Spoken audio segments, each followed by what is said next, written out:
order. And I see we already have one member of the public that has joined online.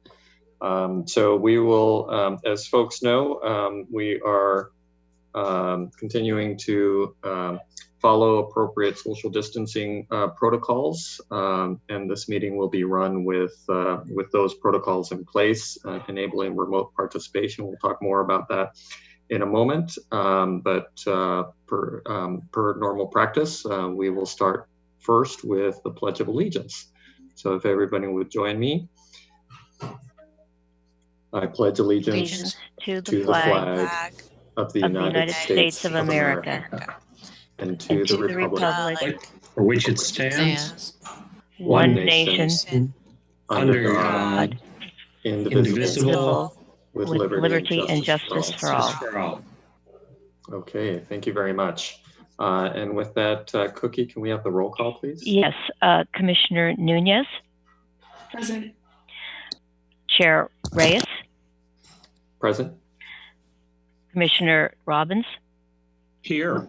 Vice Chair Rowinski. Present. Thank you. Thank you.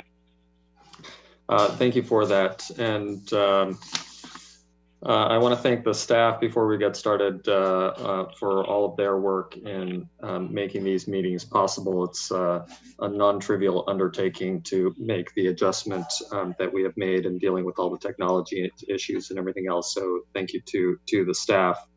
To participants who are online, several things to please be aware of.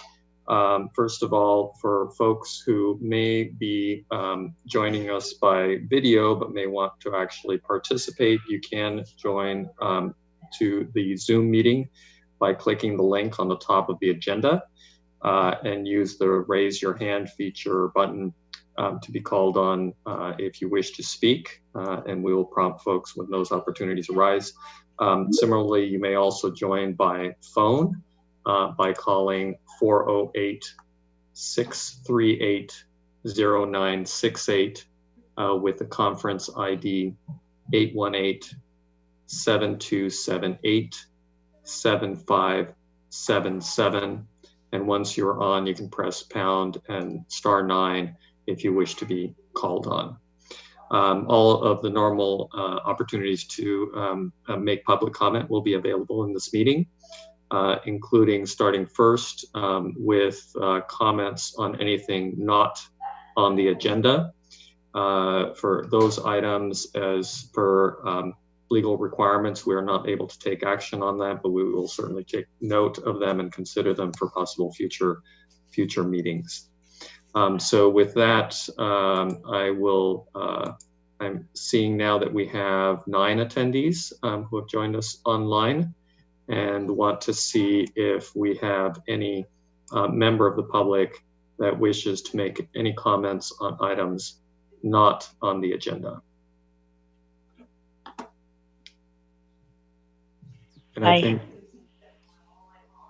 I'm noticing, Cookie and Patrice, that I'm not able to see hands. Yeah, I don't see anything. I don't see any hands raised. Okay, we'll give people a moment. Okay, seeing no hands raised, then we will move on to new business. And the first item that we have is the 2015 Climate Action Plan update. That's the annual progress report. We will first have the staff presentation, take questions from commissioners, and then open it to public comment, and then come back to the commission for additional discussion and possible vote if appropriate. So with that, I'd like to invite the staff presentation on this item, please. Great. All right, give me one moment to share my screen.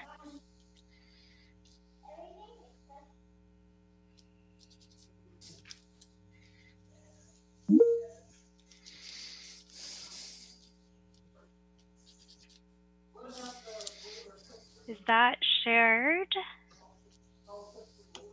Not yet. Oh, not yet? Okay, I'm sorry. How about now? Yes. All right. Thank you, Andrea. So good evening. My name is Andrea Chow, and I'm the Sustainability Analyst for the City of San Mateo. Tonight I will be making a presentation on the implementation progress of our city's climate action plan.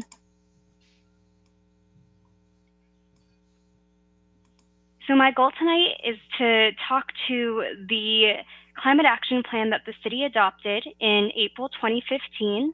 This was the city's first climate action plan that had been adopted, and it serves as the city's comprehensive strategy to reduce greenhouse gas emissions in our community. Since the climate action plan adoption in 2015, staff has presented annual progress reports to the Sustainability Commission. And then since 2018, when the Sustainability and Infrastructure Commission was formed, staff presented progress reports to this commission. So the Sustainability and Infrastructure Commission has been heavily involved in the updated 2020 Climate Action Plan development. This new 2020 Climate Action Plan establishes new greenhouse gas emission targets for 2030 and 2050, and also identifies creative and innovative new measures to meet these targets. I'm really excited to report that the City Council actually officially adopted the 2020 Climate Action Plan at their April 6, 2020 City Council meeting. This progress report today, however, is really going to highlight the progress made on the 2015 Climate Action Plan, and so you will really be hearing updates in these 2015 Climate Action Plan categories. So next year is when I look forward to reporting out on the measures in the newly adopted 2020 Climate Action Plan. There are quite a few quantitative measures I'd like to highlight, starting with some energy-related ones.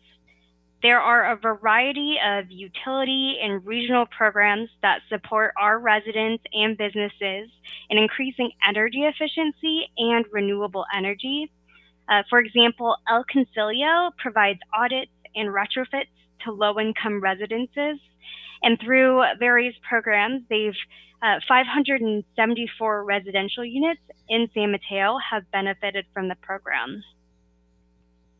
Home Intel is another energy efficiency program that can be accessed through PG&E. It provides customized advising to residences to reduce their energy usage in their homes, and 110 customers have been served through this program. The Bay Area Regional Energy Network provides rebates to multifamily property owners for upgrading their buildings, and in San Mateo, 661 multifamily units have received rebates. I don't want to leave out the energy efficiency programs that serve single-family homes and commercial businesses in our community. However, these programs have changed frequently over the past 5 years, and so they are more difficult to capture with quantitative metrics.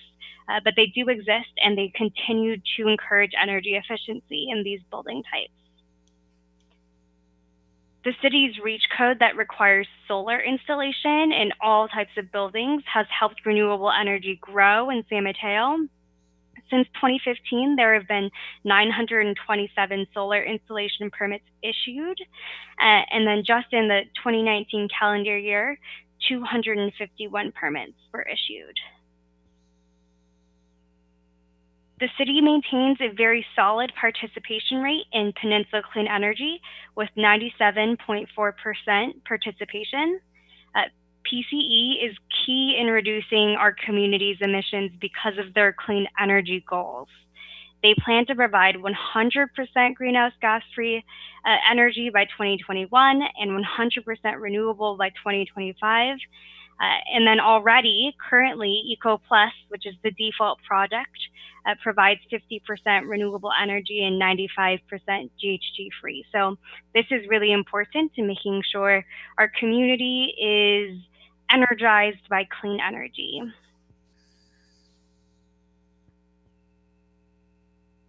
I wanted to highlight the PG&E Sustainable Solutions Turnkey program that the city is taking advantage of to do municipal energy efficiency upgrades. This project began work in 2018 when a contract was officially entered into to begin the energy efficiency upgrades at city facilities. This included all of the city's facilities, including City Hall, libraries, fire stations, our police station, and recreation facilities. This project is $3.2 million worth of upgrades to city facilities, and the project is actually almost complete. We are all complete with the lighting upgrades associated with the project, and then there's just a few controls, mechanical system upgrades that are still in progress at a couple of our facilities. But we are really excited to be almost complete with this one. Another really important highlight of the city's progress is the energy and green building REACH codes that were adopted last year. Again, the Sustainability and Infrastructure Commission played a huge role in this. The city evaluated and developed REACH codes that make sure that new buildings are constructed to be more sustainable. For this 2019 code cycle, REACH codes were adopted to encourage building electrification, require solar installation, and enhance electric vehicle readiness. These REACH codes were adopted last fall and went into effect January 1 of this year. An important piece of achieving deep greenhouse gas reductions is electrifying our transportation. And so the city has made significant advances to support both electric vehicle adoption and electric vehicle infrastructure in our community, including the REACH codes that I just mentioned on the previous slide. So in terms of infrastructure, the city operates 20 electric vehicle charging ports on city property, but then I also keep track of what is publicly available, and there are 120 public EV charging stations throughout our community. Electric vehicle ownership has also grown. As of January 1, 2018, there were 1,400 registered electric vehicles just in San Mateo in the city. I'm unable to get city level data every year, so this countywide data at least helps paint the picture of electric vehicle adoption in our community. And so in 2018, there was 8,000, and then by January 2019, there were 12,000 registered electric vehicles in the county of San Mateo. One other very exciting transportation-related accomplishment that actually was adopted this year, but was worked on throughout last year, is the update of our bicycle master plan. And so this is important because it will serve as the city's blueprint for expanding and improving bicycle and mobility network in our community. And then annual Caltrain shuttle ridership has maintained pretty steady with 58,000 rides in 2019.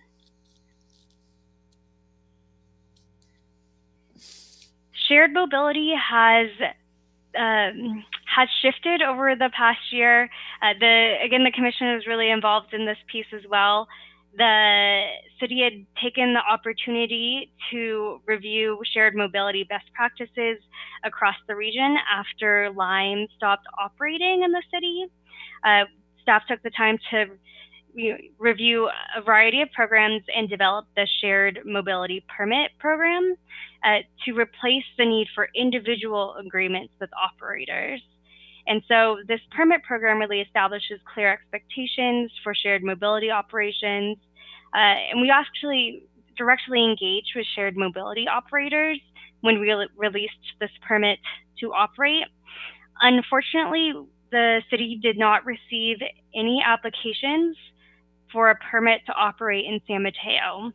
And so what we've done is just continue to track mobility operations in other cities, as well as engage the operators themselves. But what we've really learned when engaging with them is that they seem largely focused on the urban markets in the region right now. So they're still mainly active in San Francisco, San Jose, and Oakland.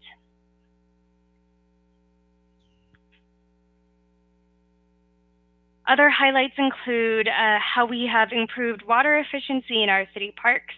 We were excited to install artificial turf playing fields at our parks, and then also working on retrofitting parks with more drought-tolerant landscaping. The city also continues to partner with Bosca to match their $50 rain barrel rebate, and so residents can receive up to $100 per rain barrel installed.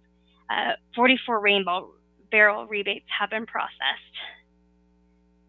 And then the amount of organic waste composted has continued to increase with 19,000 tons in 2019.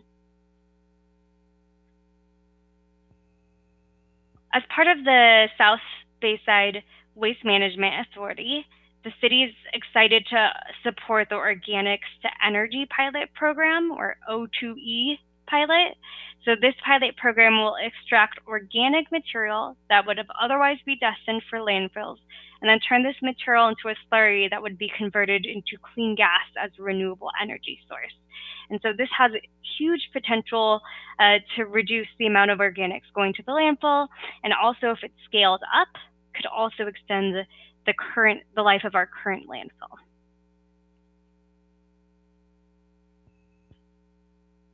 So as part of the 2020 Climate Action Plan update, the city also completed a greenhouse gas emissions inventory, so we know exactly where we are. We know that we're 18% below 2005 levels, and that we're on track to meet that 2020 reduction goal. But we also know that it's just going to be significantly more challenging to gain deep reductions and meet the new goals we have set, new targets we have set for 2030 and 2050. And so I'm really excited that the city has made so much progress on implementing our climate action plan, but I do want to stress how important it will be to do the much more challenging greenhouse gas emission reducing actions. Staff will definitely continue to engage the Commission in this process and come back with an annual progress report next year. I wanted to also take the time to address some questions that Raphael had sent earlier, just thinking about the climate action plan against the current circumstances and the current context. So I don't know, Raphael, if you wanted to take the time to ask your questions now, or have more comments first. Why don't we finish the presentation, and we'll do that as part of the general discussion. Awesome. Well, this was really the closing of my presentation. This graph kind of demonstrates where we are and where we need to go, and I will open up to questions now. Okay. Wonderful. Thank you very much, Andrea. I know that you and the rest of the team are putting a tremendous amount of work on this, and so we really appreciate it. So why don't we start first with questions from commissioners. And I will go down my visual list here. Why don't I offer the opportunity to Jackie first? Sure. Thank you. Thanks, Andrea, for the presentation. And I'm just really excited about all the progress that we've made, and it's, really rings true that the hard part is now. And so I just have a couple of questions, and just before my question, just making sure that the data that you presented was, all the data points were since the 2015 adoption of the plan, right? Yes. Okay, great. So I have some questions, and they all fall into the buckets, of composting and transportation, and then alternative fuel. For composting, I know that that's one of the key measures that is helping us reach our goal. And so I'm just wondering about the current status of increasing participation in composting, specifically related to multifamily composting. And I just moved from a single family home to a multifamily residence with no composting. And so, really, it's top of mind for me. Multifamily composting is something that probably comes up the most. I know so many people are interested, but from what I understand in talking with Roxanne, our solid waste program manager, it can be extremely challenging to fit multifamily composting in every multifamily building. One of the reasons that comes up is the space constraints in the actual building themselves, and having enough space for the required bins. And the other is getting high participation rates in the building so that there isn't contamination in the compost bin themselves. And so is there kind of a roadmap that we have within the city to address some of those barriers and expand participation, to address maybe some of the space constraints, or address some education and Sure. So bringing composting to multifamily is definitely important. I think what the roadmap we're following is the state's requirements. And so the state started with like the biggest businesses, largest commercial and largest multifamily.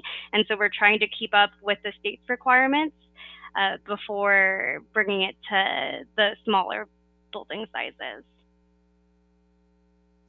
Got it. Okay. And then in terms of I guess a general, like, maybe it is a comment, but just a question around, that the status column is super helpful to know where we are. I think having, I had a lot of questions on how that translated to where we are in the projections of greenhouse gas emissions. So for example, some of the metrics were presented in terms of, kilowatt hours, and so where does that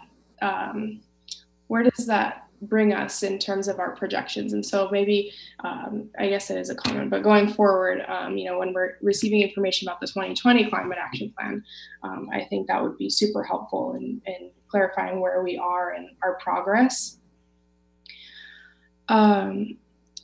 Just to respond to that question, actually, so it has been one of our challenges throughout that it is hard to quantify on an annual basis where we are. And so for the most part, we've provided quantifications where they exist, like we can look at community electricity use and things like that, but we can't always quantify. So we've been very reliant on the County Office of Sustainability and their willingness to do periodic greenhouse gas emission inventories for us.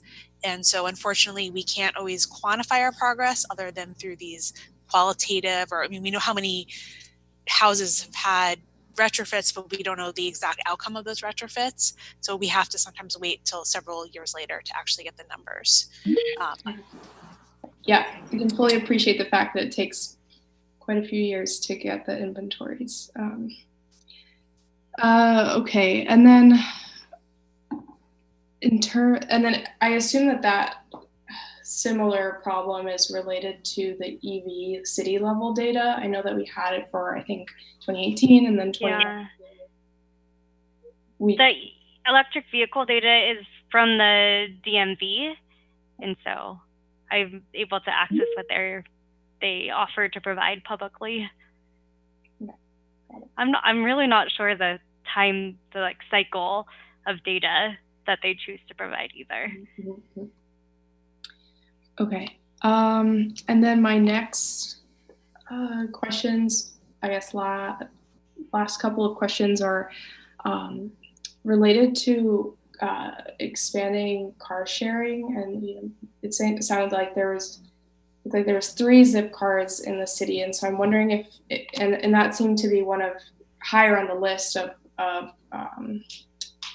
reductions that would help meet our goal, and so I'm wondering if we have plans to expand that, or I know with current circumstances it's difficult. Right. Even before current circumstances, we actually have not seen a lot of usership in our current Zip cars. And so there was actually a reduction in the allotment of spaces to zip cars at our existing sites because they weren't being used.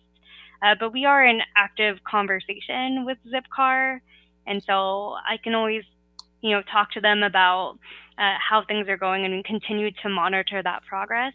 And I mainly am involved when it comes to the city sites, but from what I learned, we did have a Zipcar at a private location, and that private owner opted to remove that spot, I guess, due to ridership or usership rather.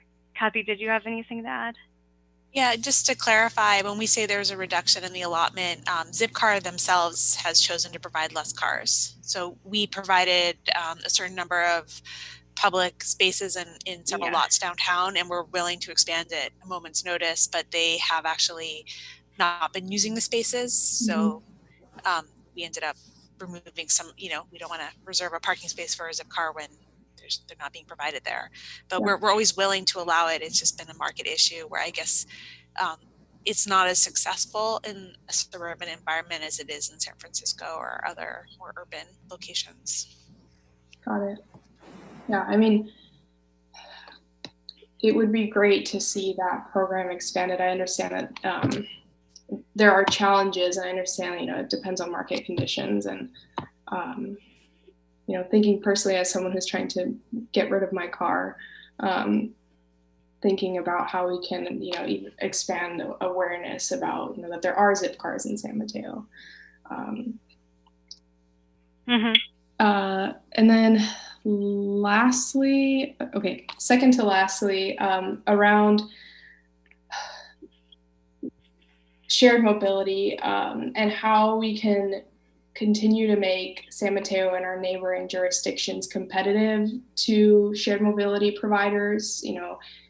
I think we have talked about this before, but have we explored partnerships with other cities? And I think that I'm seeing Andrea nod. So yes. Yeah, sorry, I was just taking a note.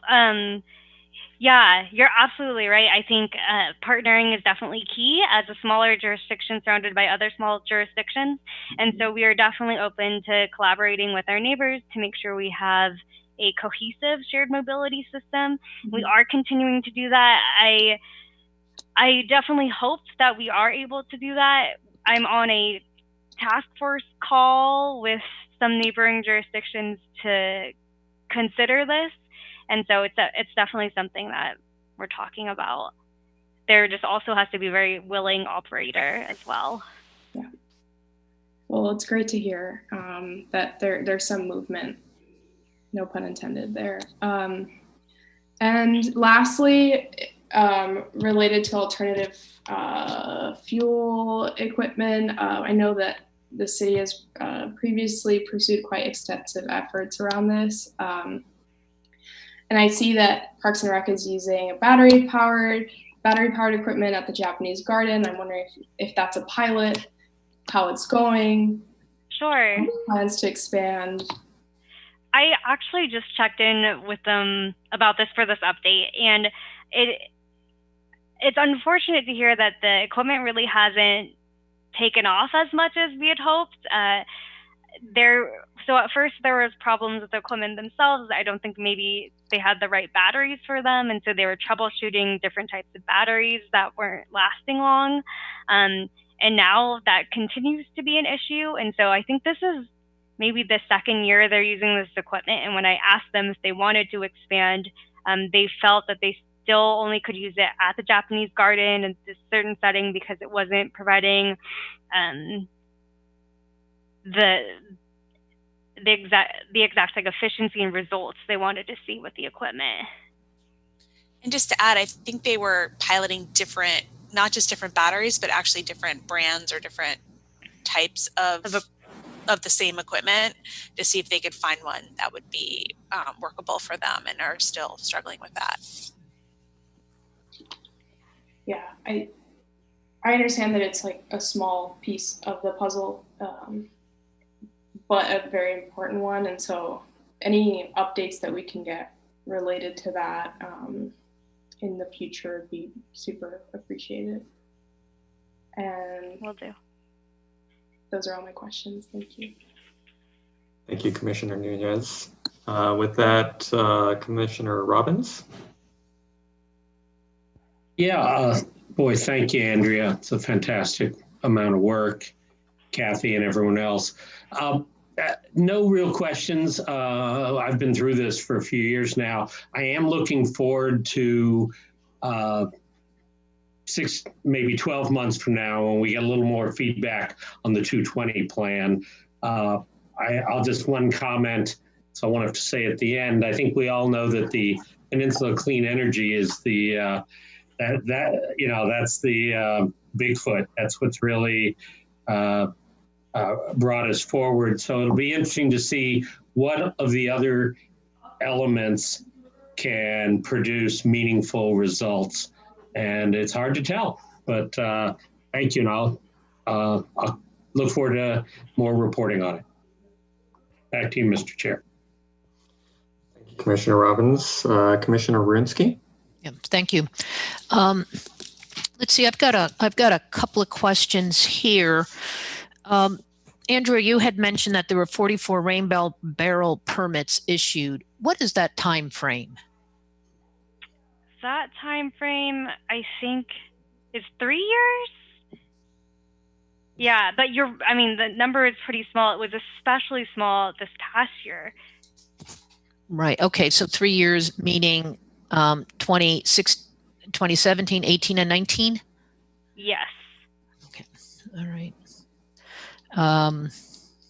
We might hear about that from some of the public later on.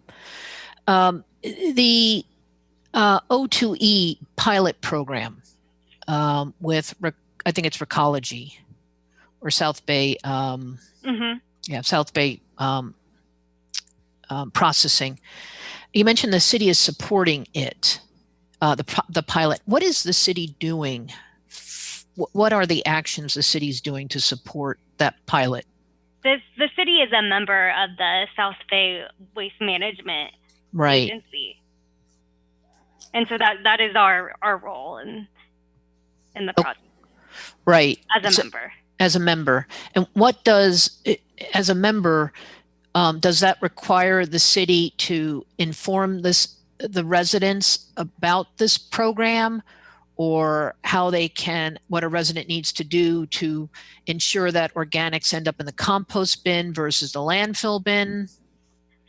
No, actually, so this is, we all want our community to compost when possible, but this is actually a program that takes compost out of trash that would be destined for the landfill. So there isn't anything. Okay. All right. So this is a process that's done at the Shoreway, probably either at Shoreway, maybe at there's a processing center down south.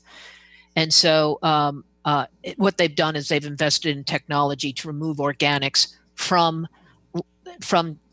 debris that is destined for the landfill. Right. Okay, got it. Okay, thank you. I wasn't quite sure whether the city needed to inform residents or what that process was. Okay. Very good. And then just a few more questions. You mentioned the annual Caltrain shuttle ridership was 58,000 rides in 2019. What does a ride constitute? Is that a shuttle owned by Caltrain, or is that an employer shuttle, or what are those shuttles? I'm just the shuttles that are being tracked are commute.org shuttles that run to our 3 Caltrain stations. Right. Right. And then a ride would count as one way to or from the station. Right. Okay. That's right. I remember us. And just so everybody understands, the commute.org, do they go around, I think, to various communities where people, there's stops where the shuttle will pick up people in various communities throughout the city? Is that how it works? Yeah, commute.org runs shuttles throughout the county, actually, but in the city of San Mateo, we have several routes that run from Hillsdale Caltrain Station to major employers' sites. Mm-hmm. Right. They'll do a little loop, and there'll be stops along the way. Right, right. And I think this is something that the city pays for. Is that correct? Or the city helps pay for, yes. For one of the shuttles, yeah. Right, right. And then finally, since this is a well, I got a few more. Since this is a 2015 update, or this will be the final update for the 2015 plan, is that correct? That is correct. And but so, as you know, as being part of the process, there are some measures that I'll continue to report out on because they are included in the 2020. Right. Yes, I know there's some measures that have moved from the 2015 to the 2020 plan, but this meeting tonight is for lack of a better term, the final annual update for the 2015 plan, and essentially formally closes that plan because now we're on to the 2020 plan that was approved by City Council in February. Is that fair to say? Yeah. Okay. All right. Let me just see if there's any other. I did have a chance to listen to Commissioner Nunez's questions and concerns regarding multifamily composting. I know Roxanne will be speaking with us later this year about the South Bay Shoreway Processing Center, and I think I'm going to save some of my questions for that conversation, but I do want to mention that is also one of interest on my part too. We have a lot of multifamily, and when you say multifamily, what are we talking? 3 stories or less? 5 stories or less? What's defined multifamily? Oh, every sector likes to use a different definition. So what does the city use? I'm thinking of what Recology might use to define their multifamily. I would guess, I don't know, 3 or more units? Right. If you needed to get to Recology, that's fine. It's not, I was just curious what their definition of multifamily was, but I will pick this up with Roxanne when she presents possibly this summer. I saw on the agenda. Okay, thank you. That's all the questions I have. Thank you, Commissioner Ruinsky. This might actually be a good time for me to add in the questions that I had sent previously, and there were 3 questions.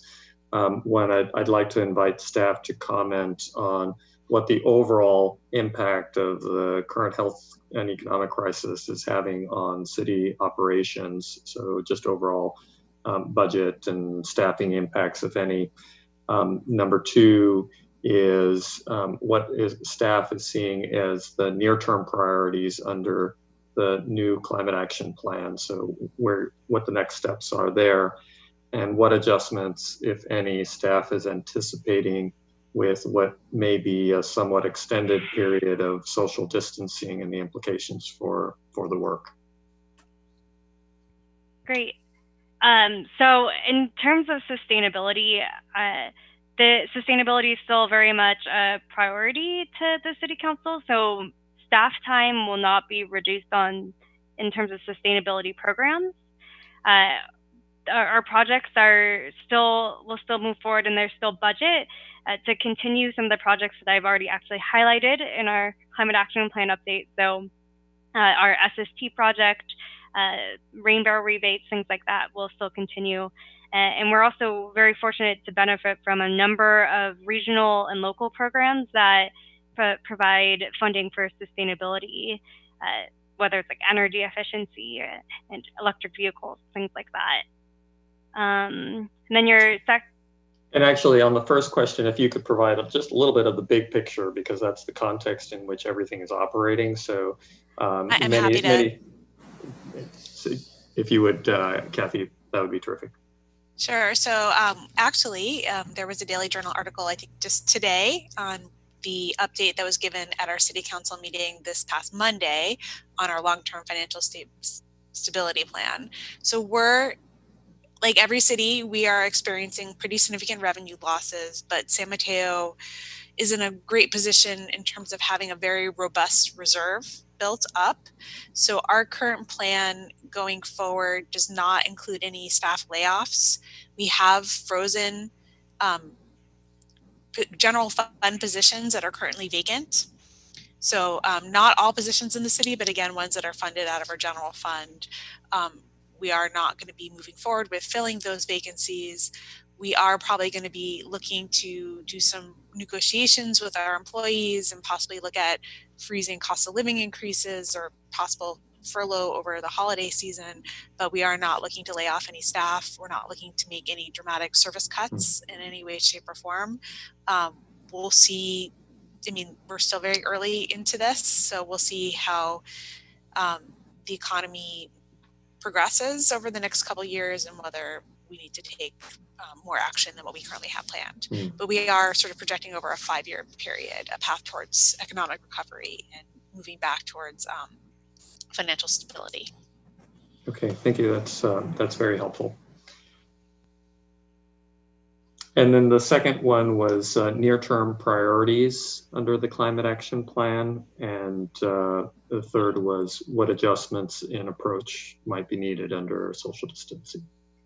Great. So some near-term priorities. One is actually the second item on the agenda for this evening. So we'll get to that. But that is looking at building electrification reach codes. And then speaking of building electrification, that is a new category in our climate action plan. So in the near term, I hope to take action in that area in promoting resources and programs that encourage people and homes to consider all electric appliances all electric appliances. So that's one piece. And then I think this kind of speaks to your second question as well. Given the circumstances of COVID-19, there's still a lot of programs and promotions I can do of existing programs to reach residents, but I will have to think about that differently now. I had to cancel our Earth Day event in San Mateo this year, and I was really excited for it, but we were going to have the Zero Waste Chef come speak and do a little workshop at our library that was canceled. I also had to cancel an upcoming workshop at the end of this month that was supposed to be for beekeeping. So yeah, we're definitely going to have to rethink the in-person event approach. And so I think that's one thing that we'll really have to strategize. And I think there's a lot of city departments that are thinking about this too, is how do we continue to provide programs and resources, but do so in a new format. And so I think maybe we'll be thinking about virtual workshops, or maybe it's something else. I'm not really sure yet, but that's definitely one thing that was hit the most during this spring, is that in-person event approach. But otherwise, I think there's a lot of programming that exists that you can still reach your audience virtually at this point. Mm-hmm.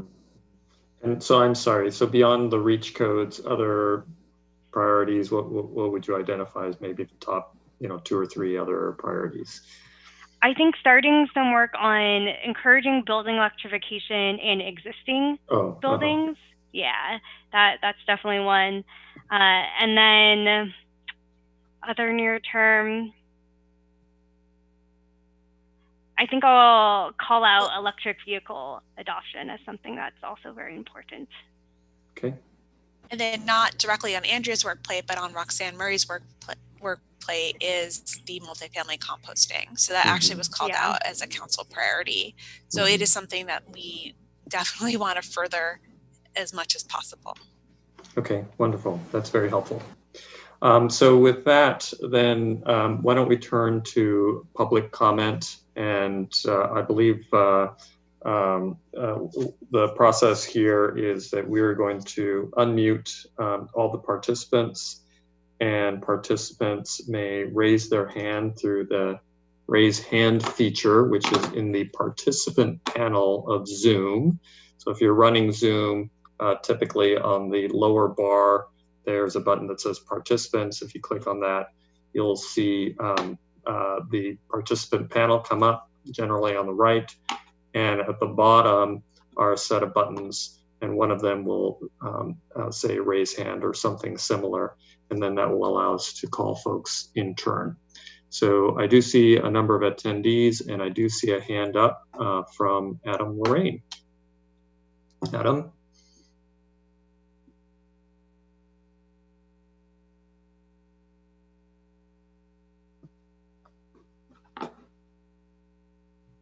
And Adam, can you hear Adam? No, unfortunately, we can't hear Adam. Test. There we go. There he is. Hooray. Okay, sorry if that was on me, but thank you, Cookie. And thank you. Good evening, Commission and staff. Yes, Adam Lorraine coming from Zoom, and huzzah for Zoom. It really is great. And this is a wonderful way to take in the meeting. So thank you for making this possible. I can hear you. Sorry, Cookie, you're still... Please go on mute, Cookie. Sorry about that. Okay.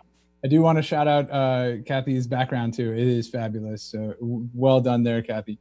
I did just want to thank staff for their work on this report and on the climate action plan itself, of course, and all the work that's been done on some of these notable projects and the new climate action plan that we're going to be looking at going forward.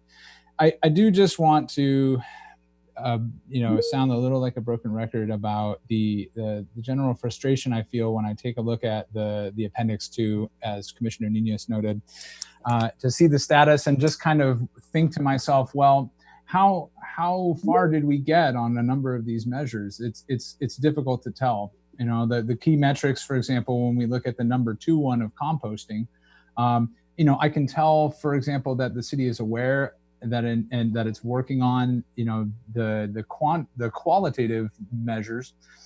And I am a little curious as to when this pilot will begin. So if staff's able to mention that, or if that's known, that would be cool to know about the O2E thing. But, without that, and without and with the sort of the impending commercial adoption as well, for example, that's noted in the administrative report. Without those things, when we see the numbers of organics going up, it's just hard to understand, like, how close did we get to our target so far? And when we look back at how those targets were derived in the climate action plan, the figures are a little different, and it's just hard to get a sense, right? That the technical report in the 2015 report, for example, for composting, talks about percentage of multifamily residences that adopt composting and commercial. So when we see a status showing a number of pounds, we can't, I as a layman can't put the two together. And the same is true for, unfortunately, most of the top 5 to top 10 of the measures that we have here. The good news is, of course, that number 1, we can put a check mark on it and say, huzzah, yes, indeed we have this. And I know that the city has put a decent amount of work into a number of these initiatives. So I won't belabor it too much, but I'll just note that I'm looking forward to the 2020 first year's annual update. And if there are any opportunities for volunteer folks from your fair city, such as myself, to perhaps help in accounting, maybe like Sustainable San Mateo County indicators report style, if there's ever a gap when it comes to presenting some of these that has to do with staff time that could perhaps be augmented by volunteer help, please let me know, because I'd be interested to help. And additionally, I'll just try to finish by saying transportation really stands out when I look at these measures. I feel like some good work has been done on EV infrastructure and outreach, adoption, and indeed with the REACH codes we're going to hear about, I feel like there's been substantive work being done, and I commend the city for that. But I think when I think of bike share, of course, it's a sore spot. I appreciate Commissioner Nunez's question about finding partner cities. It's hard, but a San Mateo County plan would be amazing if such a thing were possible. Something that tied into Caltrain, for example, would be amazing. I'm sure Andrea knows that, and this is not an innovative idea no one's ever heard of, but I just think like something like that would be awesome, and maybe even a public option, right? What if San Mateo could perhaps make its own bike share possible? How much would it cost? How much of an effort would that be? I imagine significantly more than what we're talking about with the previous ideas. But as I'm riding around in our city, ladies and gentlemen, right now with our Safe Streets program, by the way, shout out to Safe Streets in North Central. It's an awesome first step, especially in these times. I just think whatever we can do to get people out of their cars and increase bicycle adoption and active transit, et cetera, it's going to be more important than ever before. So I'm hoping we can continue to think about the ways in which we can innovate and get out from under some of these hurdles we found. And thank you so much for the time. Thank you very much, Adam. All right, moving on. I see another hand, Carol Steinfeld. Can you hear me now? We can. Per my correspondence with staff and maybe some of you, I'm wondering if a cheat sheet of the CAP could be given to Planning Commission, because I've been at Planning Commission meetings and the gray water plumbing requirement or suggestion does not come up at meetings and was actually allowed to not get implemented for the Cal Water building in 2017. And SFPUC is feeling this. We're actually in the midst of a drought, or a drought is brewing. And SFPUC almost turned down a water assessment yesterday at a meeting. That means a big development almost got turned down for a water connection. I think it's all going down. So I think the simplest way to respond to that is to make sure that the gray water plumbing requirement is known to decision makers and commissioners. Thank you.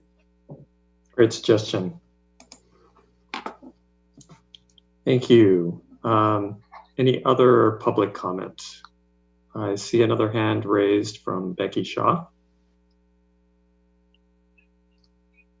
Hi, thank you so much for this presentation, and I especially appreciated kind of the detail in the energy efficiency section on low-income households receiving audits and multifamily units. I wonder if you have any more detail on renewable energy in the city as to whether, like how those systems are distributed, how many low-income households or how many sites in low-income neighborhoods are also benefiting from solar, and if we have any goals around kind of the distribution of solar in our city. And we normally don't engage in dialogue in public comment, but Andrea, maybe if you have a quick response.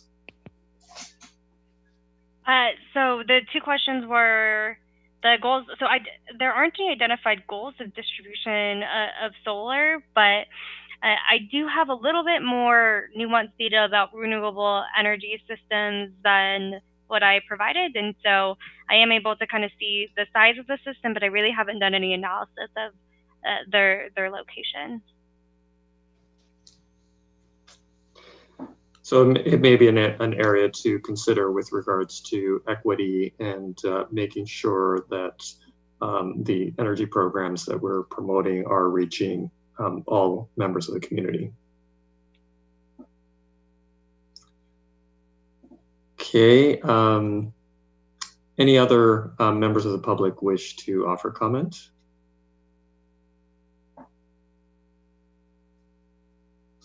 Okay, I'm not seeing any hands being raised. Give folks another moment. Okay, with that, why don't we bring it back to the commission? We don't have a motion on this, I believe. Correct me if I'm wrong, Andrea, is that correct? So it's just an update. Any additional discussion from commissioners? I'll go back the way we came. Commissioner Wawrinski.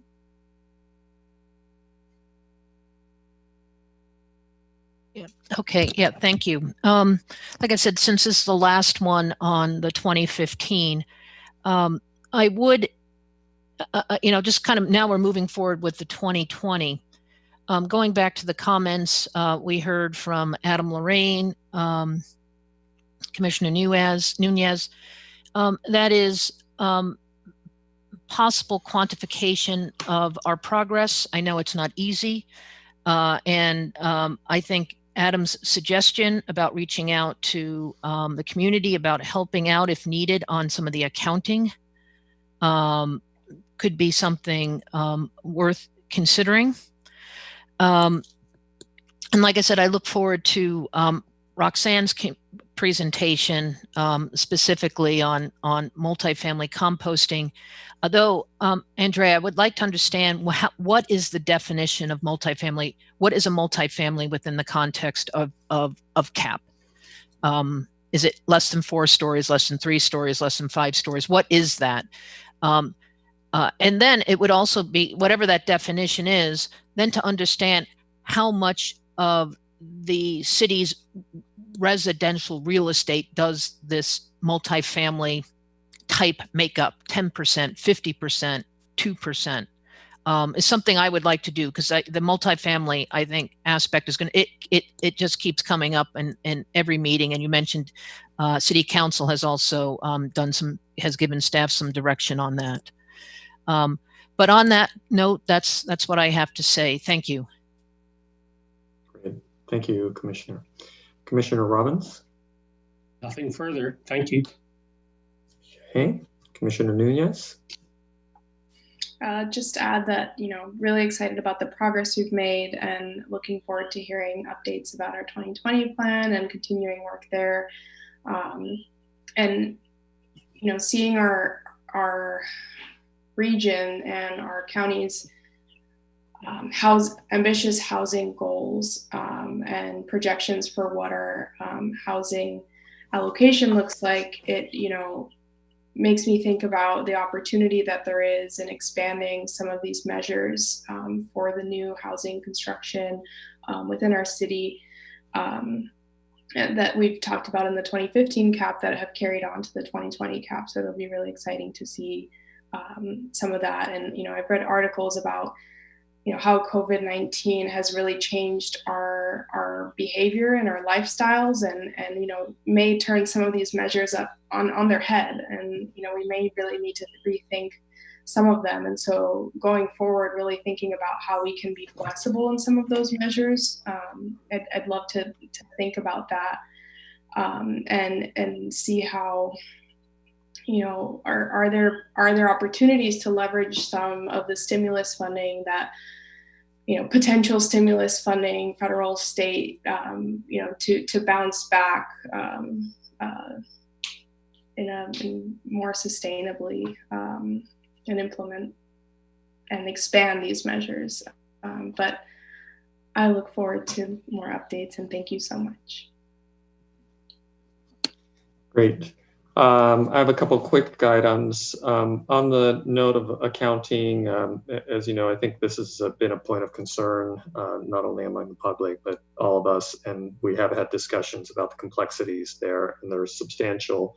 However, what may be worth exploring is whether it may be possible on, let's say, the top 10 items to work with the Office of Sustainability to identify a simplified methodology for approximating the GHG value of certain actions under those top measures. So, energy efficiency activity, a lot of that is being driven, let's say, by the BayREN program, and they could probably give us an annual average of what every home touched is delivering. And so, very simplified, methods like that, where we say, hey, Could I be on the call too? This is, I'm sorry, who's speaking? So anyway, that might be a general method to approach, again, on the top item. So we have some sense of scale for folks, and getting some simple approximation techniques for future annual reports. And then a couple other smaller items. There was some discussion of car sharing and Zipcar. There are other providers that are doing building level car sharing. So Envoy, which has had quite a bit of visibility in some of their projects across the state, is doing electric car sharing at multi-unit dwellings. So larger multi-unit dwellings that might be able to sustain, 1 or 2 shared cars. That might be worth exploring in terms of shared mobility. And I want to flag that in terms of existing building electrification, which is obviously going to become extremely important, we should be thinking about permitting streamlining as one of the things that the city can do that's quite material in some of those areas. So that's something I would flag. And then on the micro-mobility, there is, I believe, still on the commission, a strong interest in scooters. And we've obviously had quite a bit of discussion around that. So I'd love to see more exploration of that as the opportunities permit. Any last comments or questions from commissioners? Okay. With that, I think we bring this agenda item to a close. And staff has alerted me that I inadvertently skipped over the minutes. So I'd like to go back to the minutes and take a motion for approval of the last meeting minutes. Do I have a motion, please? I'll move approval. Okay, Commissioner Robbins, do I have a second?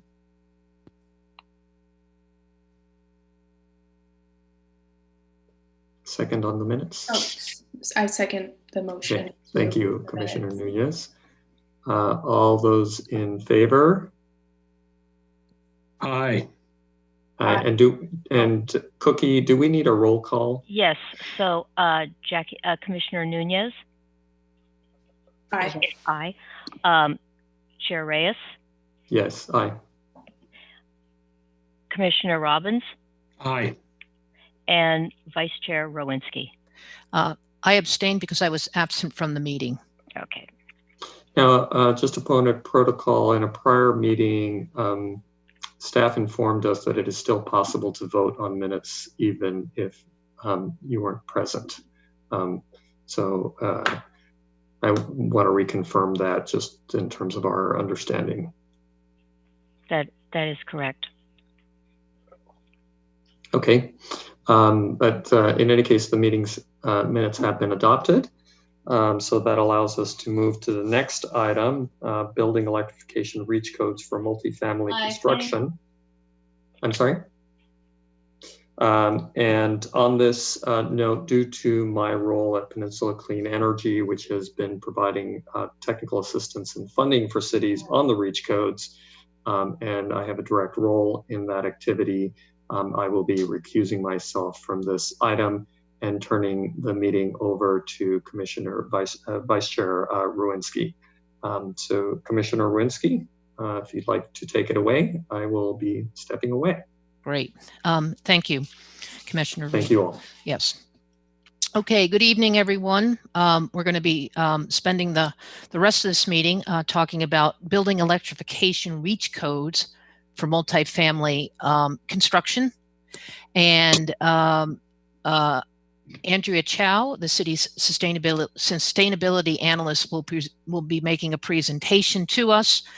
And staff is looking for recommendations, feedback on the proposed reach codes, and a recommendation to City Council or direction or a motion back to the Commission for additional discussion. So we'll open up with a presentation from Andrea. Then we'll take questions from the Commission. From there, we will move to public comment, and then bring back after public comment questions, any further questions from the Commission, and at that point make a motion whether to recommend or not recommend the proposed reach codes to City Council. So on that note, Andrea, I'm going to pass the torch to you. Great. Give me one moment. I am going to share my screen. And then, okay, so I press share. And then can you confirm that you see my screen? Okay, great. So good evening. My name is Andrea Chow, and I'm the Sustainability Analyst for the City of San Mateo. My presentation this evening will cover proposed reach codes for building electrification in new multifamily construction. So first I'm going to start off with what are reach codes. So reach codes are local amendments to the state's energy code and green building code.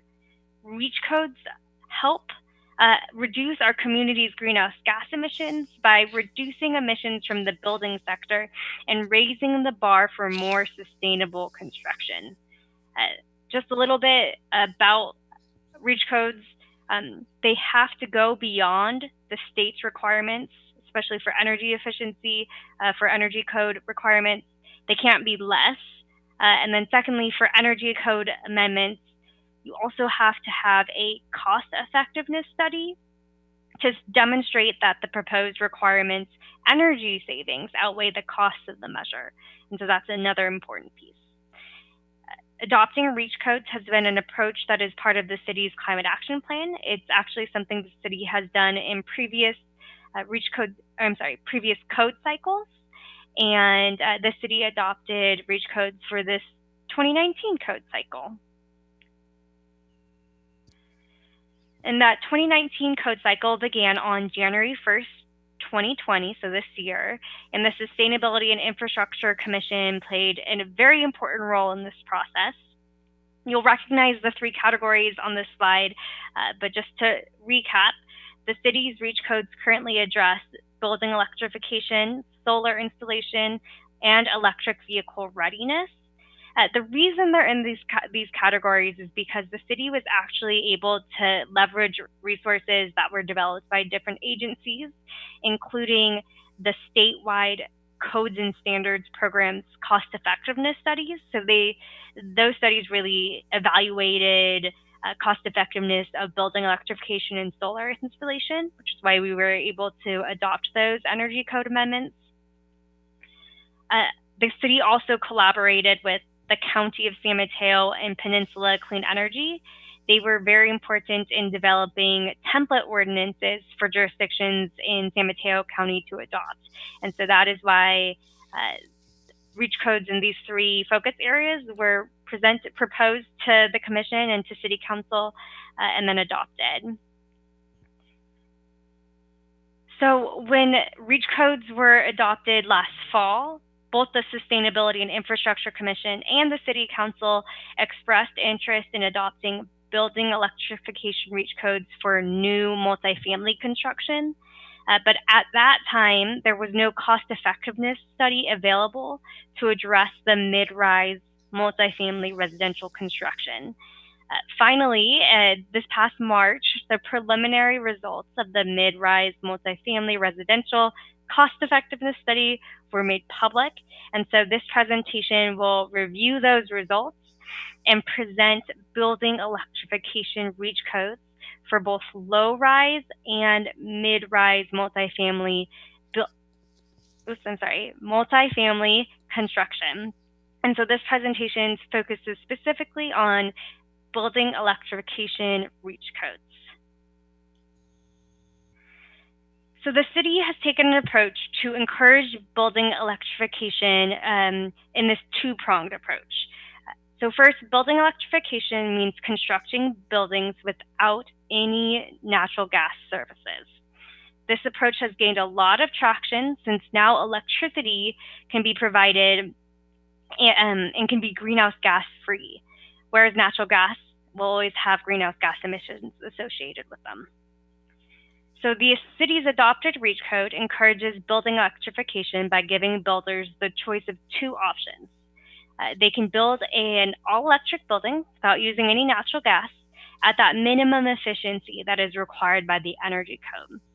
Or if they choose to build a mixed fuel building that uses both electricity and natural gas, they must meet an energy efficiency standard that exceeds the state's energy code.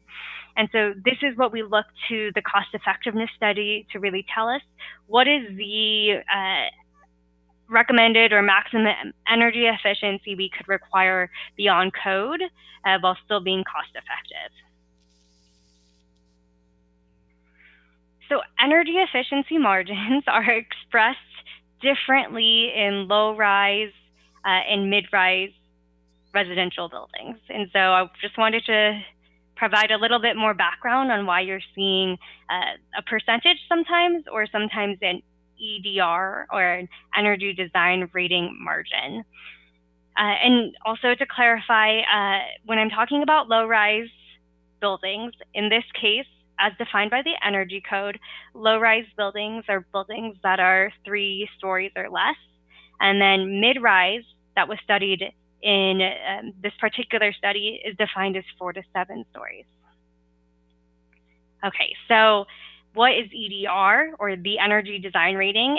Energy Design Rating measures energy performance of a building, and this is a metric that is used in the 2019 Energy Code for low-rise residential. And so you'll see on this scale that a very inefficient, well, not very inefficient, but a home built to the 2006 IUCC standard is a 100, but the closer you get to 0, the better. And so 0 is a 0 net energy home. And so we can require higher efficiency by designating an EDR margin where the building would have to be built more efficient than what it is modeled as. And so this is all done in a software. And so our REACH code would use EDR, an EDR margin for low-rise residential buildings. Compliance margins I find a little bit easier to talk about because I think they're just intuitively easier to understand because they're expressed in terms of a percentage above the Energy Code. And so this is what is used in the non-residential Energy Code as well, and that's what's used in mid-rise and high-rise multifamily. But often what I'll do is equate a compliance margin that is roughly similar to the EDR margin because it's easier for me to understand and hopefully for you to understand. So this slide details the building electrification REACH codes that the Sustainability and Infrastructure Commission has reviewed and that City Council adopted. And so they were adopted in these different building types in single family and duplex, and then in non-residential buildings with office use. And again, this was just based on the cost effectiveness studies that were available. But just to remind you, as single family and duplex homes are, if they're all electric, they do not have to exceed the code. But cutting out a little bit. Oh, I'm sorry. Can you hear me right now? Now I can. Okay. I'll start this slide over. Is that okay? So this slide details the adopted REACH codes that were presented to City Council for building electrification. So for single family and duplex, if you want to build a mixed fuel single family or duplex home, you have to have a EDR margin of 2.5, and that roughly equates to 15% above the state code. And then for non-residential buildings with office use, we require a compliance margin of 10% above the Energy Code. And so we were able to do that based on the cost effectiveness studies that were developed by the statewide Codes and Standards program last year.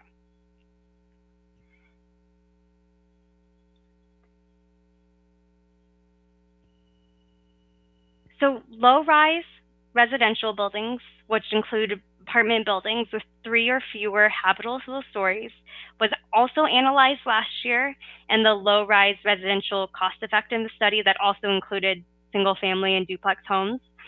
And so I'm bringing them to you today because we wanted to discuss kind of all types of multifamily at one go.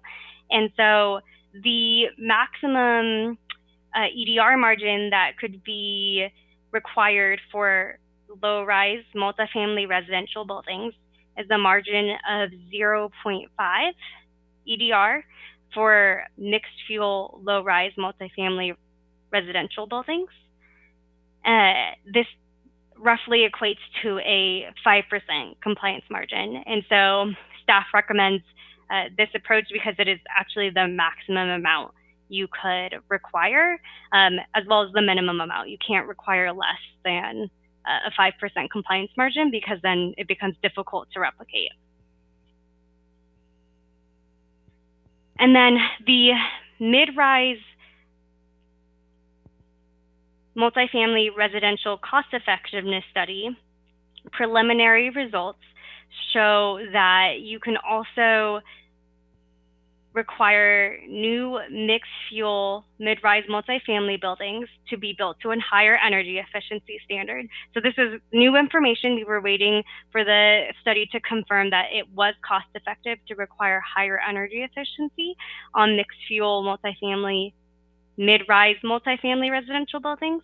And so the study found that you could require a compliance margin of 6.7% above the state's code. So then after reviewing the preliminary results and knowing that the Cal Green Tier 1 requirements require a 5% compliance margin, staff is recommending that we also adopt an ordinance with a 5% compliance margin for mixed fuel, mid-rise, multifamily residential buildings. And so this includes buildings that are 4 to 7 stories. And I want to note that this table is different than what was included in the staff report. So thank you, Susan, for finding this error. In the table on the slide, which is correct, the proposed reach codes address mid-rise multifamily residential buildings, which include buildings that are 4 to 7 habitable stories. And that is because that was the prototype that was studied in the cost effectiveness study. I am still awaiting information on high-rise multifamily residential buildings, and I do not know when I will learn of the cost effectiveness of this type of building. So I'm still waiting for more information on that piece. However, these reach codes on the slide do cover most of our multifamily residential construction. Okay, so as far as next steps, this is just a really rough estimate to give you an idea of what the possible next steps were if we were to move forward with the proposed reach codes. Staff would consider doing something like a study session to introduce the reach codes to see if council was interested. And if they were interested, staff would go back for a first reading and second reading and then ordinance adoption.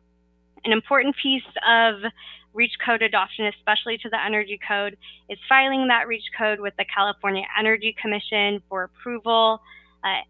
You have to wait 60 days to make sure for the comment period for the California Energy Commission, and then the reach code would go in effect after that CAC approval. So there's a bit of a process, that's what this slide really shows. But I will close with my recommendation. I'm really looking for the Commission's feedback on the proposed reach codes that encourage building electrification in new low-rise and mid-rise multifamily residential construction. And then I'll open it up for questions too. Sure. Okay, thank you, Andrea. That was very good. As I mentioned, what we'll do is we'll open up with comments from the commission, and then we'll head back, then we'll go to the public, and then come back to the commission with final comments and feedback and recommendations. So Commissioner Robbins, let's kick off with you on questions. Sure, thank you. Thank you, as always, Andrea. First, a question. I'm going to just demonstrate my own ignorance because I thought I knew the answer and now I've confused myself, which is if the EDR margin is lower, is that easier for a developer or a builder or a homeowner to achieve? When we're talking a 0.5 as opposed to a 2.5, is that we're setting a standard that's easier to reach, or is it harder to reach? So in every case, the reach code is more stringent than the energy code. A 0.5 EDR margin is less than a 2.5 EDR margin. I can't say whether or not that is easier, but basically the cost effectiveness study analyzes the different technologies and the challenges and the costs associated with achieving a higher efficiency. Okay, but if it's a 5%, which is what that 0.5 right. equates to, as opposed to a 15%, right? Is that's a percentage over the minimum. the minimum code? Yeah, so presumably that is easier. But okay, here's what I'm getting at, is that is all great. Do we have any transparency on the cost effectiveness study? I want to make sure. I would want to make sure. I'm a big fan of this. I'm not too keen on requirements of electrification as opposed to incentives. Sure. I think there are market forces that will continue to favor natural gas, as well as people's choice in cooking and a few other areas. So, build that cost in. So what I would want to be comfortable that the study that says it's cost effective is based on enough real world data that we don't put these. I'd want to avoid a situation where we put these reach codes in place, which I would generally support in concept, but end up where they're not truly meaningful. Rather than an incentive, it says, okay, we're only going to do electric, or we're going to build elsewhere. That these just aren't things that the real world developers will be able to make develop to. Does that make sense? Yeah, so I think that's why the cost effectiveness study is a really powerful analysis, is because it does that evaluation for us. And so in order to be able to adopt a REACH code, it has to prove that cost effectiveness. And so what's measured is the benefit to cost ratio of a net present value metric, which represents the cost effectiveness of that measure over a 30-year lifetime.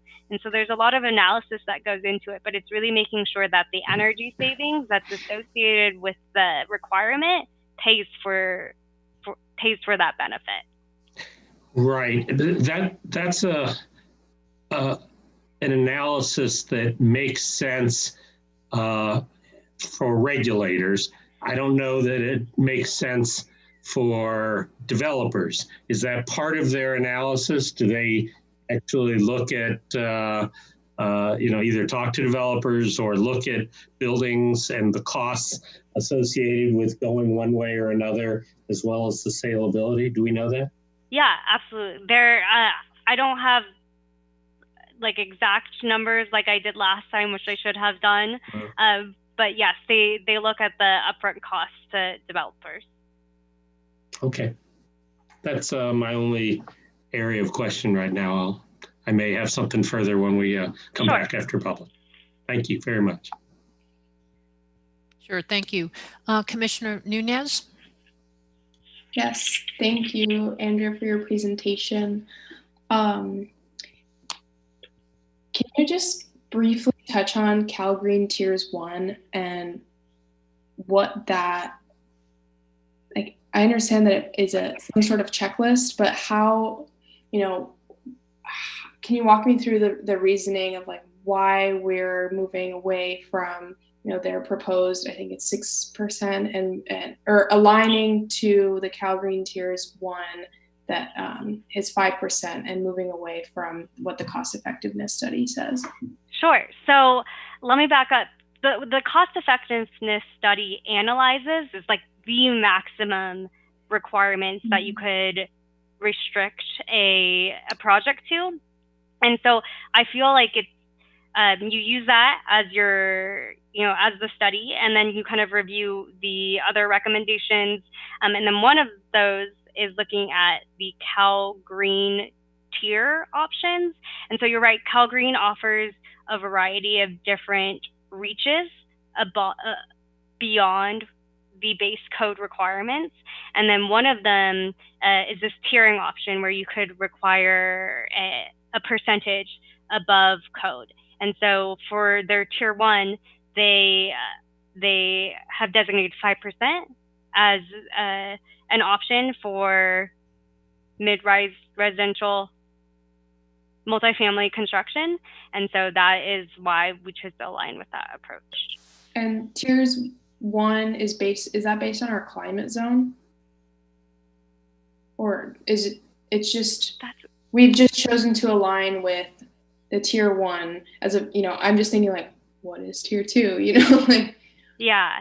I actually don't think it's based on the climate zone. Okay. It is they're like voluntary tiers that are written into the code. Okay. Great. But I think you're onto a really good point, Commissioner Nunez, where I don't think, for example, if the cost effectiveness study shows the maximum efficiency that can be cost effective in our climate zone is 6.7, if tier 2 was a 10% higher level efficiency, I don't think we'd be able to adopt that in this climate zone. Right. Yes. Definitely want to stay within the bounds of the cost effectiveness study. More so my question was around the choice for tiers 1 as opposed to some other tier. Right. Okay. Thank you. My next question is around outreach to developers, so along the lines of what Commissioner Robbins was saying. And I know that there's been extensive outreach done to our development community. And so I'm wondering, since the adoption of our previous REACH codes, has there been any more contact specifically around low and mid-rise multifamily housing since the release of this study? There hasn't been outreach to low-rise or mid-rise residential development since the release of the study. Yeah. And so, are there plans to reach out to, I guess, developers, address a wide, low, mid, high, so there isn't specifically, outreach maybe to low or mid-rise developers, but I'm just wondering if we've gotten their kind of blessing on this too. Yeah, when we did the initial outreach for last year's REACH codes, that also impacted, we looked at the building electrification and we were reaching out to developers. We really didn't hear much, but I think I can put some effort towards doing some outreach to developers to get feedback on this. Do you have any other thoughts on this, Kathy? I definitely think we can do outreach to a number of active multifamily developers in San Mateo and get a sense. Not to speak for them, but I know that several have voluntarily agreed to go all electric. So Mid-Penn Housing and the Downtown Project is going all electric. I believe the Waters Park project is going to be all electric. The Passages project has mentioned that as a possibility. So it seems to be a trend that developers are electing to do this even without us having a REACH code in place. So that's promising that there would be support. That's great to know. Thank you. And then my last question is around incentives for developers, whether that's fast tracking permits or streamlining the application process, that would help multifamily developers build to the REACH code standards. And so I'm wondering if the city has explored any of those types of incentives or if our neighboring jurisdictions have. I think, that's interesting. Raphael had also brought up the opportunity for streamlining permitting. So that's definitely something I'll have to look into. I believe we are studying possible incentives also. We're doing a study of all the development impact fees that the city charges. And we're looking whether that is something whether there's examples from other cities of financial incentives through development impact fees for increased sustainability measures. Great. Yeah. Definitely would encourage more. Yeah. Continuing that action. I think that it sounds promising. And I think those are my questions for now. Thank you. Okay, great. Thank you, Commissioner Nunez. the two prior commissioners really raised some of the questions that I would have had. One was incentives for these REACH codes, and continuing to get feedback from low and mid-rise developers. Okay. Let me ask you this, Kathy. Could the feedback be done in parallel to City Council looking over these REACH codes, or does it have to be a serial type of approach? No, I think it would make sense for us if the commission, we wanted to get this to the commission as soon as possible, partially because you guys have been waiting a lifetime, as have we, for the cost-effective studies to be out. But we certainly can do some outreach prior to going to council study session, and it should be it shouldn't be too hard to do. We have a lot of contacts of family developers, and we can do that. And so when we go to council study session, we can present the developer feedback as right. So you could do that with and Passage right now is going to be our largest project with, I think, 850 units, I believe. 950, and they've already expressed interest in all electric residential, but not for the commercial. I'm sorry, it's all electric residential. So anyway, so incentives for REACH codes and reaching out to developers of these projects done, and then when, if available, then is also presented with the REACH codes to City Council. Okay, right. I should also, sorry, Susan, I just want to share, and just because you guys all had similar questions, one thing I forgot to call out, and this is a very important piece when we talked about building electrification last time, is the cost savings from building the all-electric building is really from not putting that natural gas infrastructure in there in the first place. And so that comes as a significant cost savings. Yeah, and that is true, and I think that's a lot of the big cost savings there, because I remember us talking about that at the last meeting. So, Commissioner Robbins, does that, because I know you had some concerns, would reach out concurrent with, and look, if reach out doesn't turn out positive, then you're not going to probably go to City Council. But does that address any of your concerns on? And that's great. Yeah, be very interested to hear. And if as Kathy says, it sounds positive, I just like to see that we get confirmation of real world efficacy, so we don't end up recommending something and having the council pass it and it being somehow seen as punitive or ineffective ultimately. So that sounds good. Okay. Yes. All right, great. Thank you. Commissioners, are there any more questions or comments for staff before we move to the public? Anyone? No. Okay. Okay, we're going to move to our attendees, and I see some hands up. And I'll start with in order. Adam Lorraine. Adam. Test. Need to be unmuted. Test. You are unmuted. We hear you. Oh, yep. Hooray. Sorry. Thank you. Okay. Thank you, Commission and staff again. I just wanted to give support to going ahead with these proposals. I appreciate the extra effort that went into continuing to follow up for these reports so that we could integrate them into the previous REACH codes. I am not a REACH code expert, but I understand the value of the REACH codes and what they have brought to our city so far. I understand their importance, and so I appreciate us being able to build on that achievement with this extra vigilance and just diligence, frankly. So I think right now it seems to me, I appreciate the Commission's comments on reaching back out, verifying with stakeholders as we continue on a process to hopefully bring what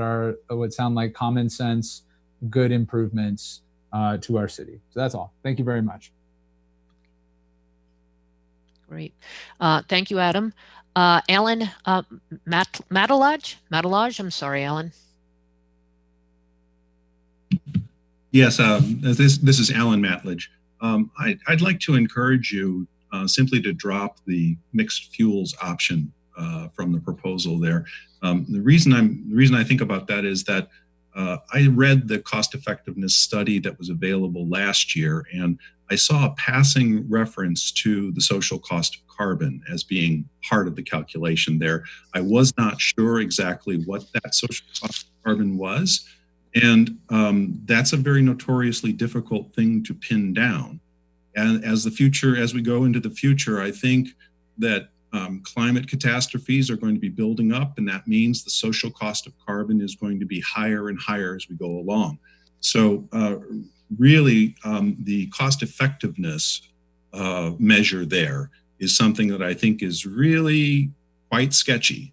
And we might as well, at this point, phase out any use of fossil fuels if we're really going to be able to protect the planet. So I understand that there's a good faith effort to try to be as efficient as possible, but that cost effectiveness study I don't think is something that we can really rely upon. So I do encourage you to simply drop the mixed fuel option from the proposal. But I also want to thank you very much. I know you've worked really hard on this. I really appreciate it. I'm paying attention to what you've been doing here, and it's great work that you're doing. So please keep it up. Sure. Okay. Thank you. Would anyone, Andrea, would you like to comment to Mr. Matalaj's? Can you comment to his request here? Because I believe state law requires a city to offer two options. Is that? Okay, I'll explain some background to our approach, and there are different approaches that are being taken by other cities. You might have heard that the city of Berkeley adopted a municipal ordinance that just outright bans natural gas in new construction. And then another example of a different approach is the city of Menlo Park adopted a REACH code that requires all electric space and water heating. So they're not banning natural gas, but they're essentially requiring all electric for the major natural gas uses in a home. And so I think one challenge like that Berkeley is facing right now is they're actually being sued for their approach, and so that is something that hasn't been done before, and so we wanted to consider an approach that would still encourage building electrification without making us putting us at risk to a lawsuit. And then similarly with Menlo Park's approach, what they're doing doesn't align with what Peninsula Clean Energy had at least initially or had proposed as their original ordinances. So our two-pronged approach is really giving builders two choices. And so we think that this is both a cost-effective way and also a way to incentivize builders to at least think of the options on hand to consider building all electric.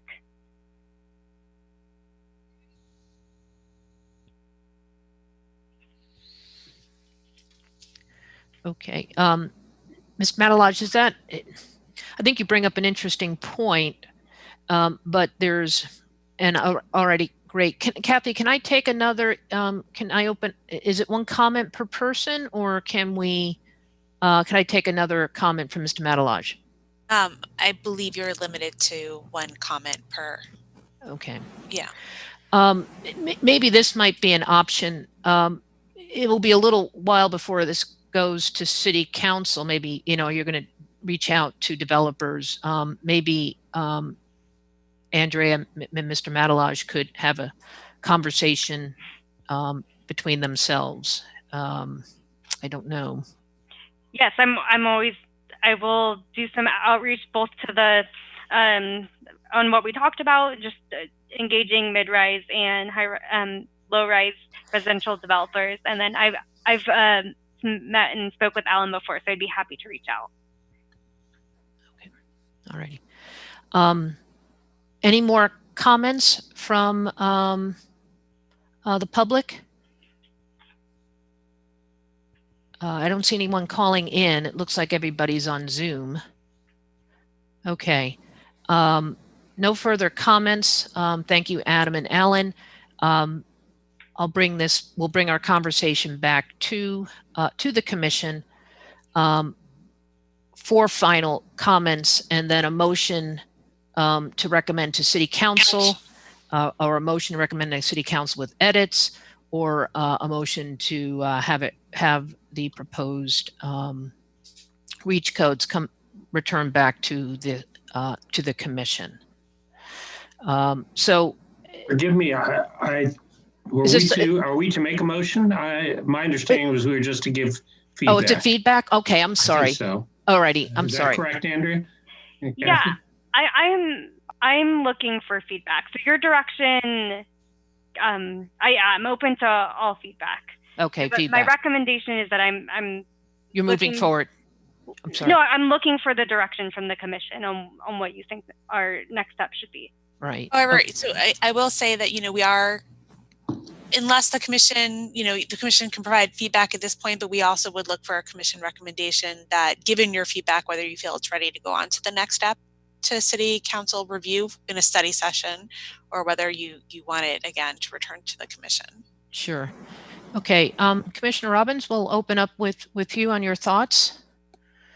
I'd like to see the results of the outreach before taking it to City Council, but I wouldn't have a problem if you get that result and then take it to a study session. I don't know that you got to bring it back to us.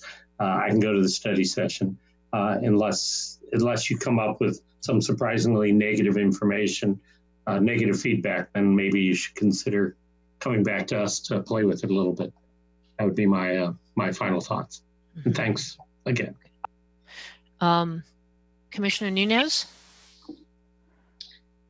Thank you. I know that this is a time-sensitive effort, and that, in order to have the most impact, really going to council sooner, and getting it before the adopted before the code cycle. And I think that if there is negative feedback from developers, certainly notifying us and coming back to the commission, but otherwise moving forward to council. I strongly support moving forward to council, given that, some developers are, if not all, are moving within the city of San Mateo. We've seen some examples of developers voluntarily going to all electric. And so that tells me that we may not receive negative feedback, but if we do, certainly we'd love to hear that. So I agree with staff's recommendation to align with the city's previously adopted REACH codes that have a two-pronged approach, both mixed fuel and all electric. I think it's really important to have two compliance pathways for a variety of reasons, but mainly, not putting ourselves in a situation where we're in a lawsuit. And I think it's really important to provide an incentive-based approach.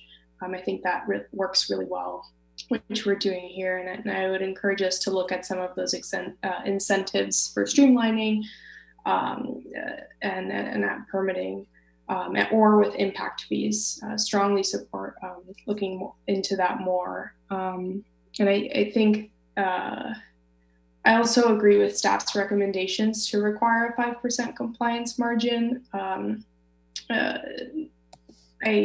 It seems that that's the aligns with Cal Green Tier 1 requirements, and puts us reaching beyond the state code. and I understand that the cost effectiveness studies are what we're basing our decisions on, and I know that they're highly complex and used widely in the field, and including in our neighboring jurisdictions and across the region. So thank you so much for your work on this, and for putting this together, and looking forward to seeing this through. Great, thank you. My comments will echo some of Commissioner Nunez and Robbins. That is, I support moving forward with the two-prong approach. And the reality is, I think the financial reality is most developers are going to be moving electric, but we still need to offer two options. And I understand, and I heard Alan's point, but I think the reality will play out differently.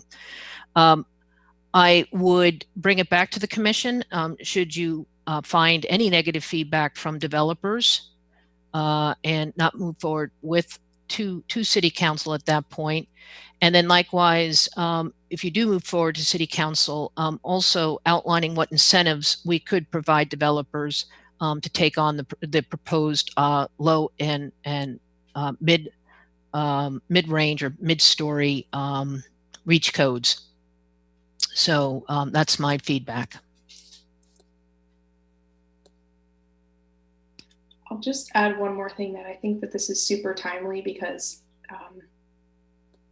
with the onset of the pandemic, we're completely changing how we're living and where we're spending most of our time, and how our home energy use is changing. And so as soon as I think the faster that we can then work on this and get this up and running, I think we'll be in great shape to meet our climate action goals. So thank you. Great. Okay.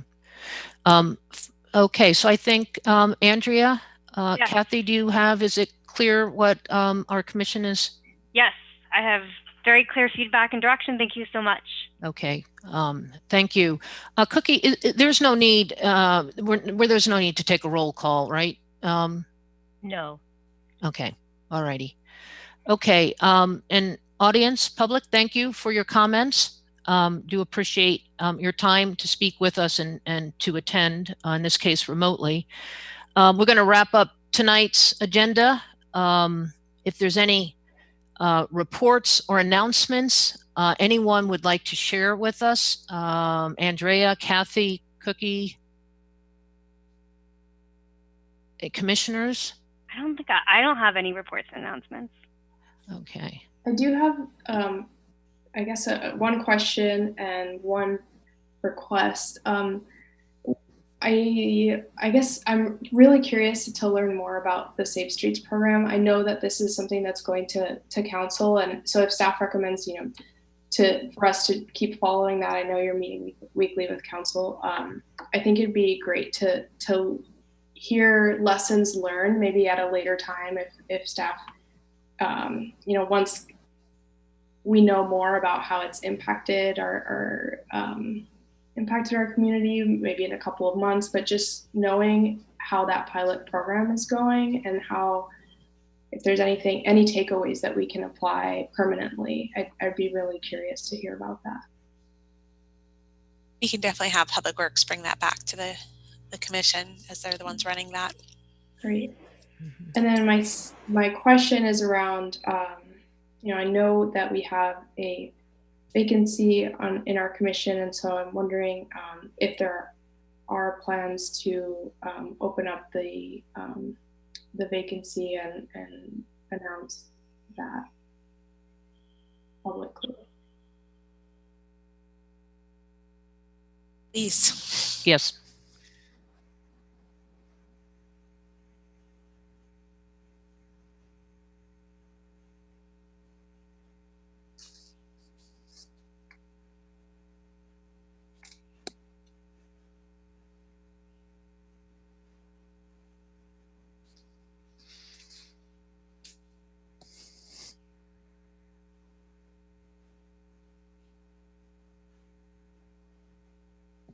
Mm-hmm.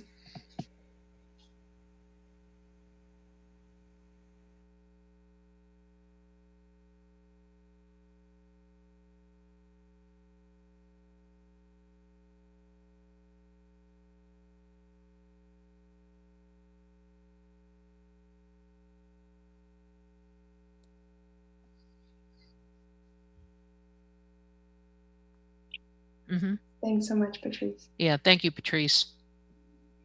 Any other comments, announcements? I'm just kind of looking down, possibly next month. I think a topic that's we talked about is the South Bay Waste Management Authority coming in and speaking with us. Kathy, I seem to recall that this overview was a result of, and once again, we'll talk about composting multifamily, as well as the what is it? I'm sorry, the O2E, that is removal of organics by South Bay Waste out of our landfill. But this is also part of this. This was requested almost a couple of years ago in response to China's mandate to reduce the contamination of recycled products that go to their shores for reprocessing. Is that correct? I believe that Roxanne Murray was going to give an update on that as well. I do know that we have a crystal ball that had some items for the June meeting. I don't know if that one was on the crystal ball for June. We certainly can check in with Roxanne if it's not and see if she would be ready to make a presentation. Yeah, it says June or July. Okay, we'll confirm with her to see when she'll be bringing that forward. Yeah, because that one. We heard it tonight. We heard about multifamily composting, and so this is and it was actually going to be representatives from SBW who are going to come and speak to us about the actually a fairly significant amount of money that is being invested to reduce the contamination of plastics. I understand, particularly plastics and papers, which are the two most difficult to purify, for lack of a better term, to get to the requirements requested by the Chinese government. And, look, the Chinese government is by far the largest importer of recycled waste in the world, second to none. So I think that's one I believe a lot of people are looking forward to. So it says here June or July. And I just want to mention this to the people who are in the audience because I know it's of interest to several people. Okay, I see no other questions or announcements from staff or the commission. I don't have a gavel, but I'm going to adjourn the May 2020 Sustainability and Infrastructure meeting. Thank you, Andrea and Kathy and Patrice and Cookie for your support. Everyone have a good night and stay safe.